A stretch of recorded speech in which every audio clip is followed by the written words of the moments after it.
Hey guys, Yoda Code 43 here with another car review for you today.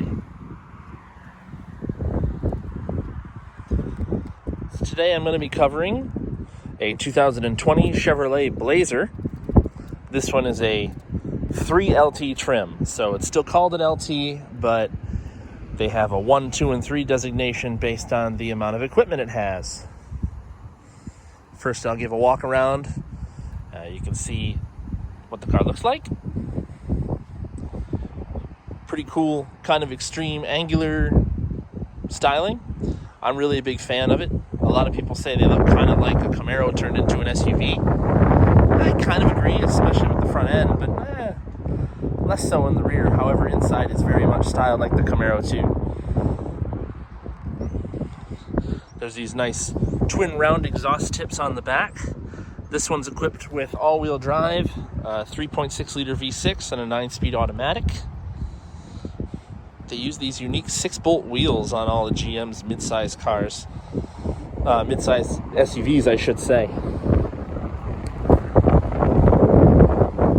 Don't know what this color is called. I'll get to that in a minute when I cover the window sticker. You can see it has headlights down in the bumper down here. These are just daytime running lights up top. They kind of look like eyebrows. Pretty cool. So your 3LT trim slots, well, above the 1 and 2LT and also above the very base L model. But a 3LT gets you leather, gets you remote start, gets you side blind zone alerts, rear cross traffic alert, I believe, also a couple other safety features. Again, I'll cover it on the window sticker in a minute. Stablemates to this would be honestly the Cadillac XT5. Granted, it's a lot higher class, but on the same platform you have the XT5, the XT6, the Chevy Traverse, the Buick Enclave, GMC Acadia is actually on the same, well, exactly the same platform as this one. Yeah, they all use this 6-bolt wheel hub, which is just strange to me. I can see this salesman ran it through the car wash, but man, that bird was angry. There was some on the other side too. All right, so now we'll cover the window sticker and some of the options on here. Hopefully this shows up decently. Oh, I lied. This is not a 20.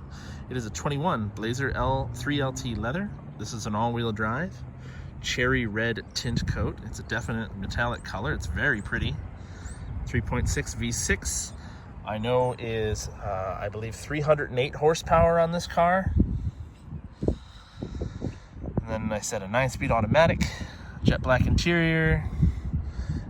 This one, so extra safety stuff. Lane change alert, side blind zone alert, rear park assist, cross traffic alert, high definition camera for reverse, automatic high beams, and then following distance indicator for automated emergency braking. Yeah. Front pedestrian braking also, I see. This also has the trailer equipment package. You pay extra for this paint, and it has black bow tie emblems I will show as well. This car's total price comes to $42,340, as seen here. And above this, you can still get the RS trim. You can also get I think it's called the Sport or the Black package on this, which gets you cool black wheels with a red stripe on them. And then here's one of your black logos. Rear view camera hidden up under here. The release for the tailgate is up under here.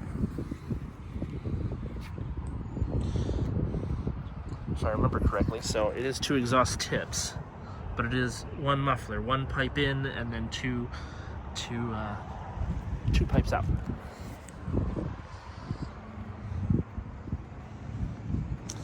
Standard issue push-in gas door, capless fueling, keyless entry also on all 4 doors. You press that button to lock or unlock the car when you have the key in your pocket. Mirrors have the turn signals integrated into them. This one doesn't have any sort of mirror cameras or front camera. It don't think. Not that I have seen on the car so far. No, I don't see one in the grill. Here's the other black bow tie emblem. Now I'll take you through the engine compartment and the tailgate. Show you the interior. Talk about some of the features and then get it out for a drive. So, should be a power lift gate also on 3LT. Yep. Nice large space back here behind the second row. This is only a 2-row SUV. Other vehicles on this platform, like I said, the Traverse and Enclave, are 3-row. So is the Cadillac XT6. But this is designed as a 2-row, and therefore you have a fair bit amount more space behind the second row back here. Lots of storage space under the floor too. What looks to be a full-size spare. I would hope so. It's an all-wheel drive. Looks like you get seat releases here too.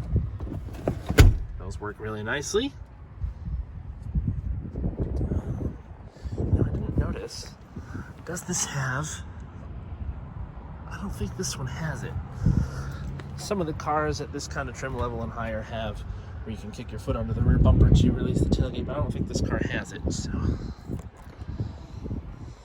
nice and quick operation with a warning flash of the lights here.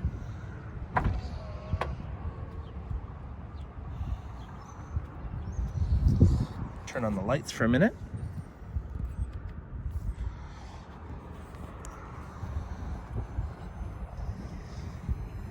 So this one has HID headlights. Down in the bumper here, you can see the daytime running lights, which are flashing like mad on the camera. They don't do that in person. Forgot I should also try and hit the 4-ways. So like I said, signals in the mirror. Signals are down below the headlights on the front. Those are just incandescent light bulbs. LED bulbs in the mirrors. The rear windows go all the way down. Another thing to note, black roof rails on this package, which is nice. This one doesn't have a sunroof, which I am a fan of not having a sunroof. I've had some bad experience in the past.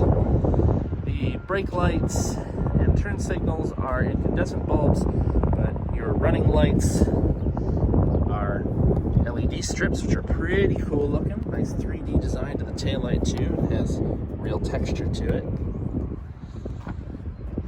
This spoiler also has a cool design to it where it kind of dips in the middle. So your third brake light up there.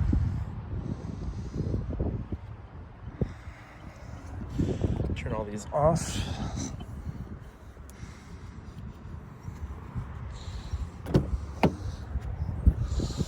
Yeah, right. Sound of the door. It actually has some slap to it when you close it. Not a big deal. Okay, hood release. See how long it takes me to figure this one out, seeing as I've never done it before. Also, a nice touch I've noticed, I'm sure it's for wind noise. There's actually a rubber seal in this seam to help keep wind out. It probably ultimately very minimally helps with mile per gallon, but it probably helps. Okay. Hood struts, much help, much appreciated. So GM's 3.6 liter V6 with variable valve timing, dual overhead cam. Like I said, I think it's 308 horsepower in this car. Can't recall the torque figure, but you'll see that on the screen. Nice easy oil fill, oil check, coolant and brake fluid, washer fluid. Actually a really wide open engine bay if I'm really honest. See right down to the ground if I look in the right places. Yeah, nice. I don't remember where these ones are built. VIN number starts with a 3. Gotta try that again. There we go. VIN number starts with a 3, so these are built in Mexico. These Continental cross-contact tires, I believe these are 18-inch wheels. Where is the size? I don't know, I haven't found it yet. 235/65 18 tires. all seasons in this case. Carpeted wheel well liners that GM loves to do for noise attenuation. I get it. They're just terrible to clean. So, inside the front passenger door panel's pretty simple. Got some nice design, some nice trimming going on here. The seats are really comfortable. This one's jacked way forwards. I'm not sure why. But you've got some storage in the sides of the console on both sides. There's not actually a real shifter linkage here anymore. It's all electronic. Lots of storage through here. No wireless charging pad in this one, but I know it's an option in others. Large center console with a power point. The glove box. Where's the handle? There's a button for it. A legitimate button release for the glove box. There we go, that helps. So, as you can see also from here, there are these really cool climate control vents in here. Spin them any which way you like. You rotate them to open and close. Rotate as you like. And then I also thought it was really cool. This whole climate control button design is really awesome. Heated seats on the outside, probably also cooled seats available in an upper trim. But you've got your fan controls, your defroster controls, all your various airflow controls, power, auto, sync. But where's your temperature? Well, if you look closely here, you see it's on here. You rotate the ring to change the temperature, which actually displays here. I'll show it in a bit. Simple hard button radio controls for your home menu, your on-off, your volume, your skipping tracks and stations, and then a back button. Auto stop start, which is standard on all GMs now. Traction control button over here. Decently sized screen that, yes, it sticks out from the dash, but it's not standing proud way up here, which I am a fan of.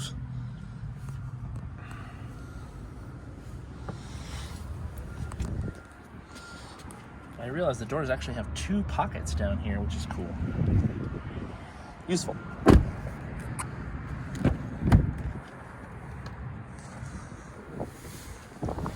So sitting behind this seat that's jacked way back, I actually have plenty of comfortable space to sit back here. We're actually looking at one of these potentially for our future replacement for our Jeep Cherokee, which we like a lot, but want to move to the GM family here. Seats fold flat too, which is nice. Center armrest. Seat back storage. Climate control vents in the rear. Power points in the rear. Well, USBs, I should say. Storage pocket down there. LED interior lighting all the way around. Nice. Modern. Bluetooth microphones is my assumption. I think that is definitely, almost definitely what those are.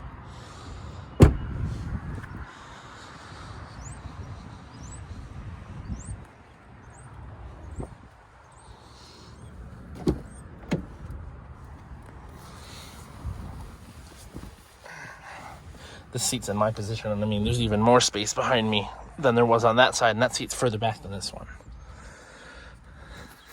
Visors. The lights fade in. Cool. They are sliders. Always a fan. Sunglass cubby. HomeLink. OnStar. And then interior lights control. And then this one does not have the rear camera mirror, but it does have a self-dimming mirror, which is fine. Stop start buttons up here, so we're going to start the car.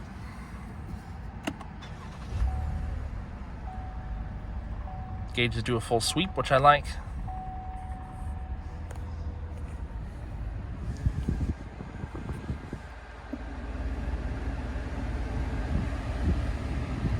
Turn that off for a minute. And we'll turn it on so I can demonstrate. Yeah, temperature moves like this. It's super cool.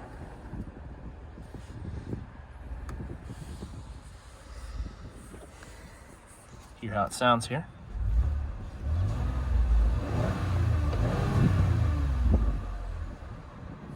You can hear the belt drive a little bit, but that's okay. Now we're gonna take it out for a drive. Quick quick mention of the key for the Blazer. Chevy logo on the back side. Unlock, lock. Twice press for remote start, which you also get on a 3LT model standard. Twice press for the power liftgate, panic alarm, and yeah, that's all there is to cover there. All right, well, we're going to step on it right around the corner here.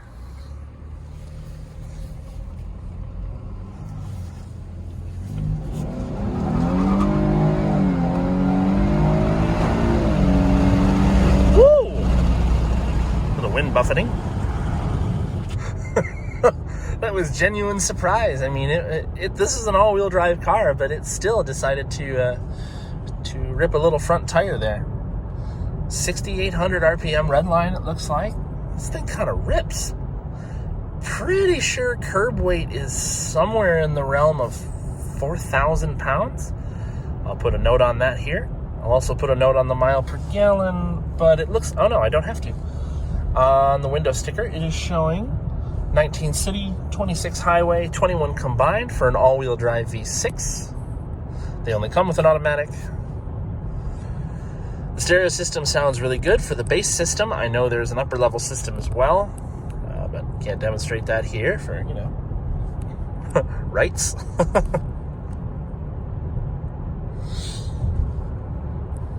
Yeah.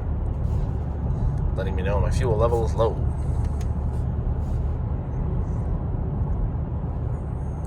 Take an opportunity to pull into a parking lot and try out the rear view camera for parking.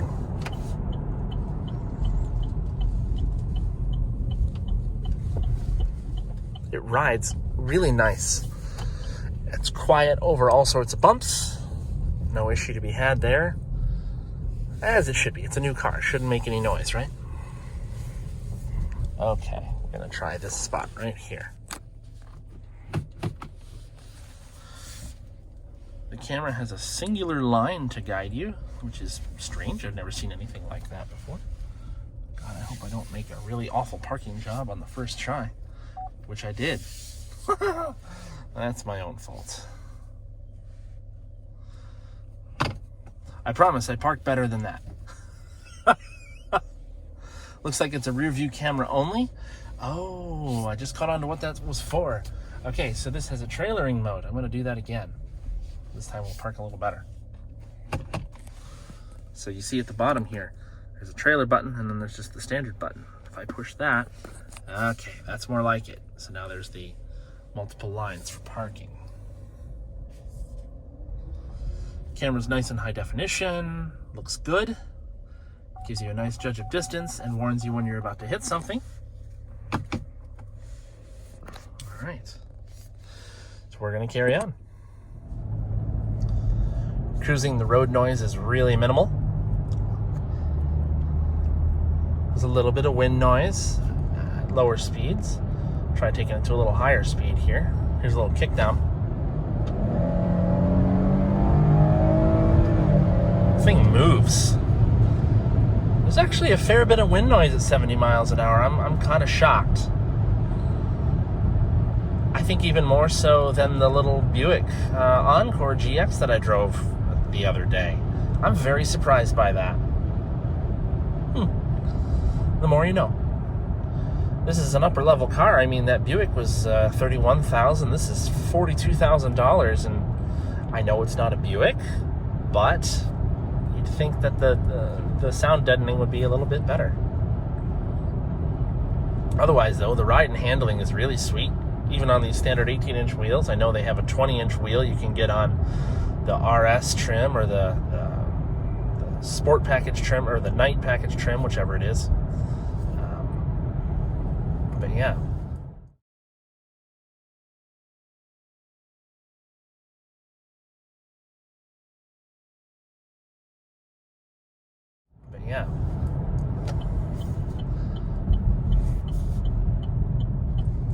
Nice. I like the turn signal noise in GM cars nowadays. I know it's automated, but I like it. I like how it sounds.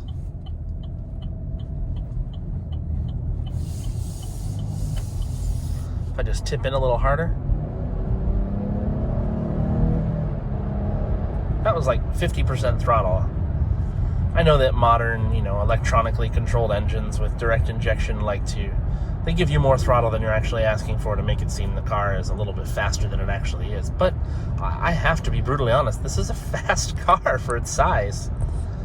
Like I say, not sure on the curb weight yet, but I will figure it out. And again, this has GM's awesome infotainment system. Like I say, since I think mid-2018, they started putting this in all of their cars, at least the Chevy Buick GMCs, and it's great. It's fast to respond to touch. You